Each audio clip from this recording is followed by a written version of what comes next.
રાજકોટની સરકારી મેડિકલ કોલેજના તબીબો દ્વારા ખાનગી હોસ્પિટલોમાં પ્રેક્ટિસ કરાતી હોવાનો ચોંકાવનારો ઘટસ્ફોટ થયો છે। આ મામલે મેડિકલ કોલેજ દ્વારા તપાસ શરૂ કરવામાં આવી છે। પ્રાથમિક માહિતી મુજબ 19 જેટલા સરકારી તબીબોના નામજોગ એક લેટર ડીનને સુપ્રત કરવામાં આવ્યો।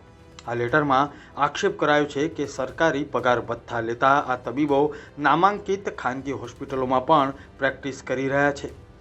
સવાલ એ છે કે સરકારી પગાર લેતા તબીબો ખાનગી હોસ્પિટલમાં કેવી રીતે પ્રેક્ટિસ કરી શકે।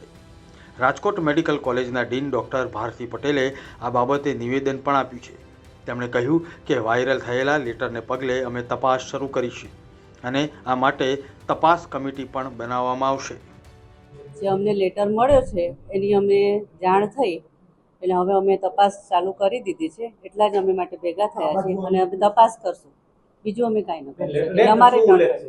તમારે જ ખબર છે, તમે બધા જ મૂક્યો છે, તમને ખબર છે કે પ્રાઇવેટ પ્રેક્ટિસ કરે છે એવું આ ભાઈ અત્યારે બોલ્યા, બરાબર? તો એના માટે અમારે તપાસ કરવી જ પડે એટલે અમે તપાસ ચાલુ કરી દીધી છે। અમે ભેગા થયા છીએ, અમે અમારી તપાસ ચાલુ કરી। તમે જે ઉલ્લેખ કર્યો છે એટલા જ ડૉક્ટર તમે લખેલા છે ઓલરેડી પેપરમાં, તમે આવેલું છે એ ડૉક્ટરો સામે બેનામાં જે નામ છે એ કરાર આધારિત હતા કે પછી કઈ રીતના જે નામ સામે આવ્યા છે 19 ડોક્ટરોના, એ બધું જ હમણાં અમે તપાસ કરીએ છીએ। એ તપાસ કરીને જ પછી અમે કહેશું, એમને અમે નહીં। કેટલા લોકોની સામાન્ય રીતે નિયમ શું છે આપણે ખાલી એ વાત કરીએ।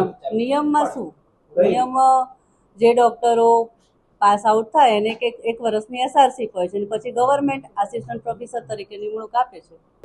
કયા કયા વિભાગના જે આ તબીબો છે એમના નામો સામે આવ્યા છે?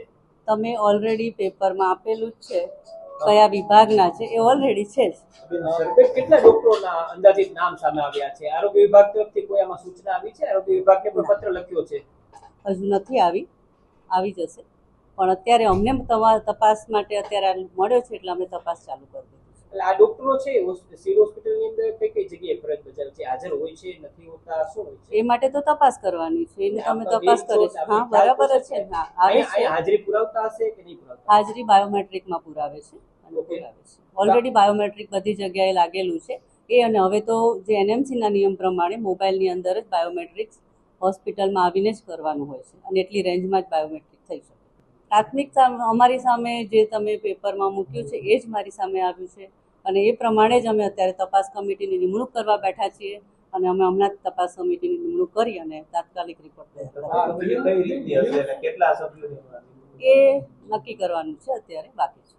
એના માટેની અત્યારે બેઠક એટલા માટે તો બેઠક કરી। નિયમ તમે અત્યારે ગવર્મેન્ટે વિથ પ્રાઇવેટ પ્રેક્ટિસ એલાઉડ કરેલી છે અને બધા જ અમુક ડૉક્ટરો બધા જે પ્રાઇવેટ પ્રેક્ટિસ સાથે જોઈન્ટ થયા છે તો કરી શકે।